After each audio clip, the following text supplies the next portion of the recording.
Assalamualaikum warahmatullahi wabarakatuh. Kami dari kelompok 9 akan mempresentasikan tentang aplikasi basis data dengan tema proyek rental motor. Di sini kami beranggotakan 4 orang, yaitu Ihsan Maulana, Muhammad Taufik Laksana, Muhammad Rizky Wahidin, dan saya sendiri Nur Halisa. Di sini saya akan membacakan pertama yaitu konsep dasar database.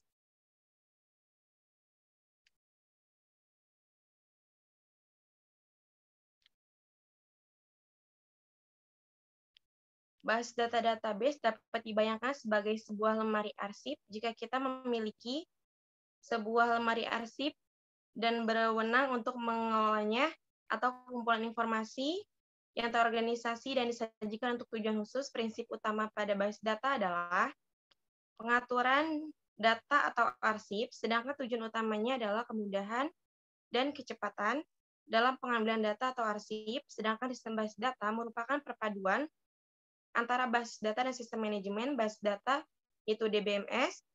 DBMS yaitu Database Management System adalah software yang menangani semua akses ke basis data. Contoh dari DBMS sendiri yaitu Microsoft Access, MySQL, MariaDB, Oracle, Server 2000, Interbase, Paradox, dan lain-lain.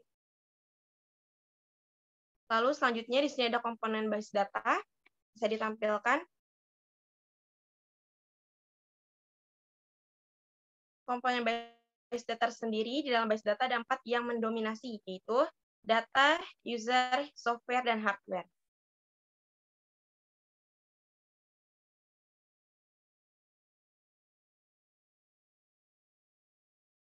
Topik.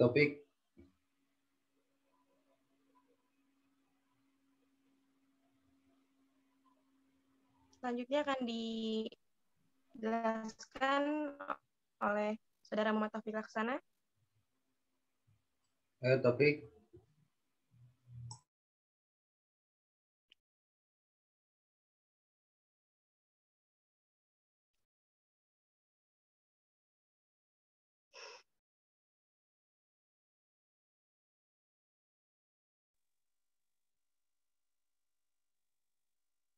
Ada suaranya nggak, Bang? Ada, Tik. Ya. Saya Muhammad Taufik Laksana. Di sini saya menjelaskan tujuan penggunaan basis data. Yang pertama ada mencegah data redundansi. Redundansi itu supaya datanya nggak keduplikat, dan inkonsistensi itu supaya datanya stabil. Kedua, mempermudah melakukan akses terhadap data. Ketiga, ada data isolasi. Tiga, constraint access anomaly.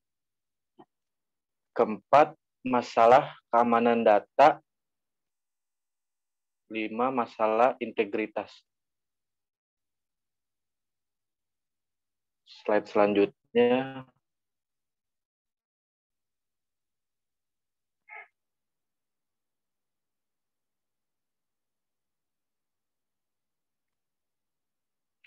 Di sini ada kelebihan dan kelebihan database, yaitu terkontrolnya kerangkapan data dan inkonsistensi. Ada terpeliharanya keselarasan data. Data dapat dipakai secara bersama-sama. Terpeliharanya keselarasan data. Ada data dapat dipakai secara bersama-sama, memudahkan penerapan standarisasi, memudahkan penerapan batasan-batasan pengamanan.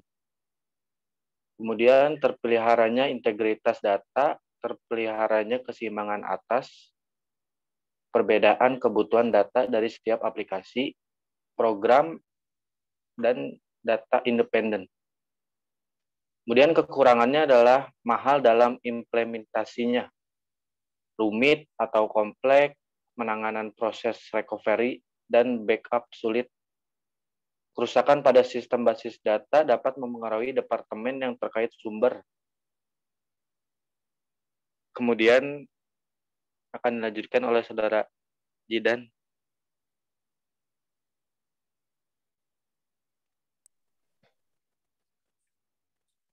Iya Bang, slide-nya boleh diganti.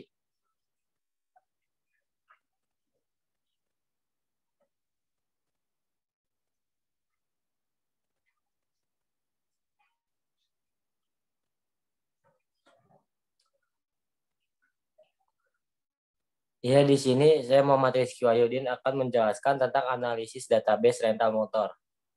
Yang pertama, kebutuhan pengguna dan kebutuhan admin. Yang pertama itu adalah mengecek ketersediaan motor terlebih dahulu. Dan yang kedua, menunjukkan motor yang sesuai dengan permintaan penyewa yang akan disewa. Dan yang ketiga itu ada mencatat data penyewa motor. Dan di sini juga ada kebutuhan konsumen, yaitu seperti mengajukan permintaan untuk menyewa motor. Yang kedua, menyetujui penawaran.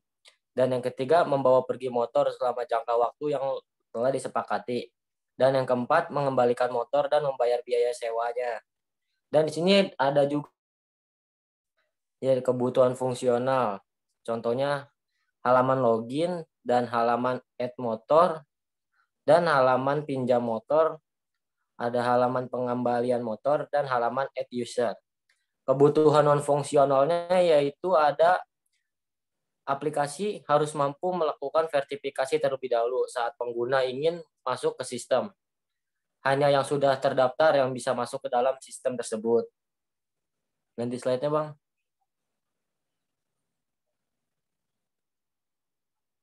Nah, di sini saya akan menjelaskan tentang ERD dan LRS. Ya, ERD itu adalah singkatan dari Entity Relationship Diagram. Nah, pengertian ERD dan LRS itu adalah kalau ERD, Entity Relationship Diagram, merupakan pemodelan basis data dengan menggunakan diagram relasi antar entitas. Nah, dapat dilakukan dengan menggunakan suatu pemodelan basis data. Sementara LRS atau Logical Relational Structure atau untuk bahasan selanjutnya disebut LRS, merupakan representasi dari struktur record pada tabel-tabel yang terbentuk dari hasil relasi antar himpunan entitas. Tahapan pembuatan ERD yang pertama yaitu identifikasi dan tetapkan seluruh himpunan entitas yang akan terlibat. Himpunan entitas. Dan yang ketiga, identifikasi dan tetapkan seluruh himpunan relasi antar himpunan entitas yang ada beserta foreign key-nya. Dan yang keempat ada tentukan derajat atau kardinalitas relasi untuk setiap himpunan relasi. Dan yang terakhir yaitu lengkapi himpunan entitas dan himpunan relasi dengan atribut buka kunci. Nah, sekian Bang yang bisa saya jelaskan. Oke, makasih Dan.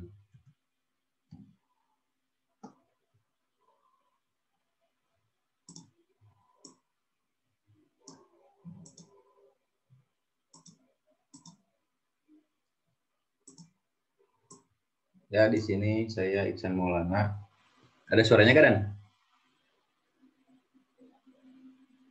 Saya Iksan Maulana akan menjelaskan ini bentuk diagram ERD dan menentukan key, menentukan kuncinya.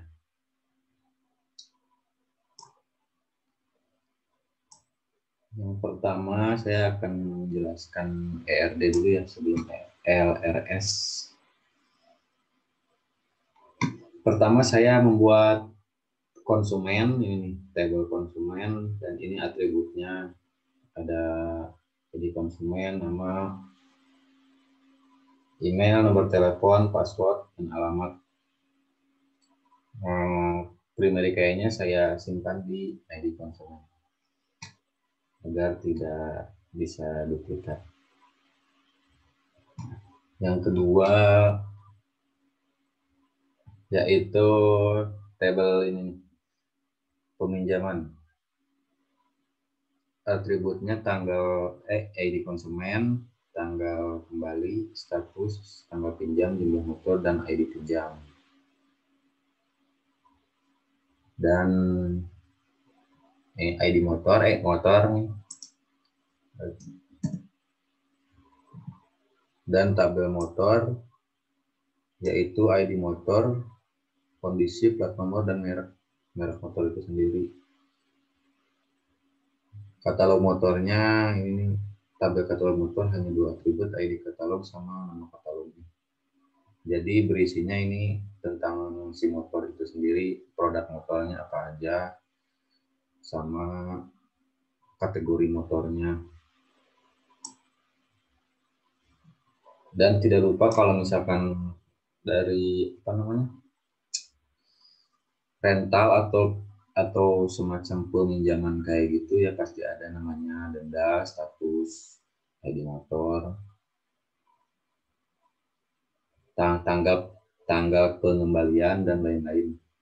Karena kan sistemnya dipinjam dan dikembalikan ya, jadi harus ada status. Jadi harus bisa menentukan si status motor itu udah kembali atau belum kembali.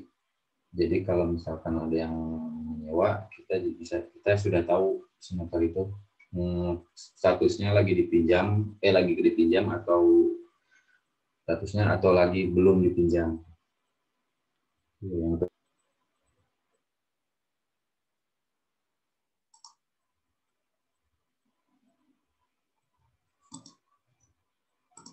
Ada enggak?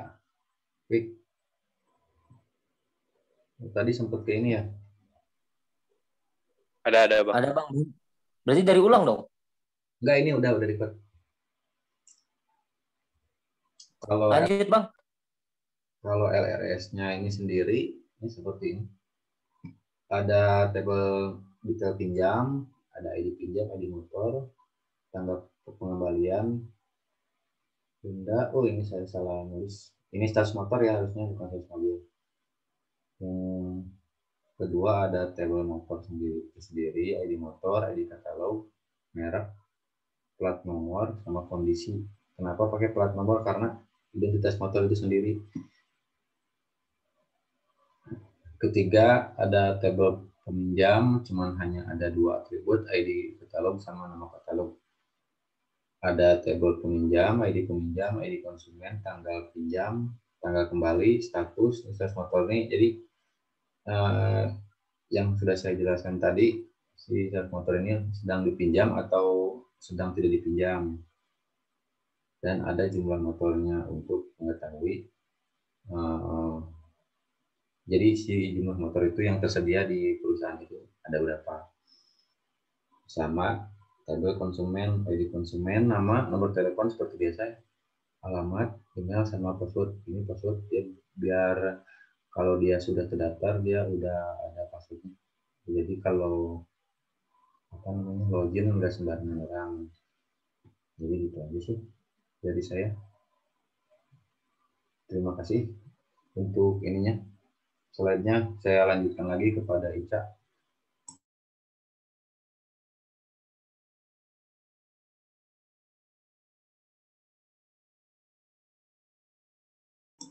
Ica, tutup, Ca.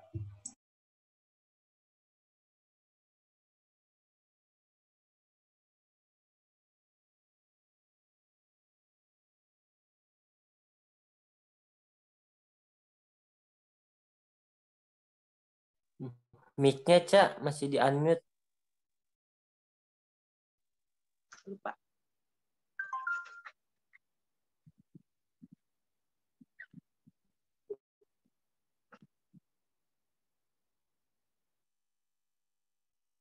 Mungkin cukup sekian dari kami. Kurang lebihnya jika ada saran dan kritik mohon disampaikan agar tulisan kami dapat menjadi membawa manfaat untuk masyarakat ke depannya. Dari kami kelompok 9, sekian dan terima kasih.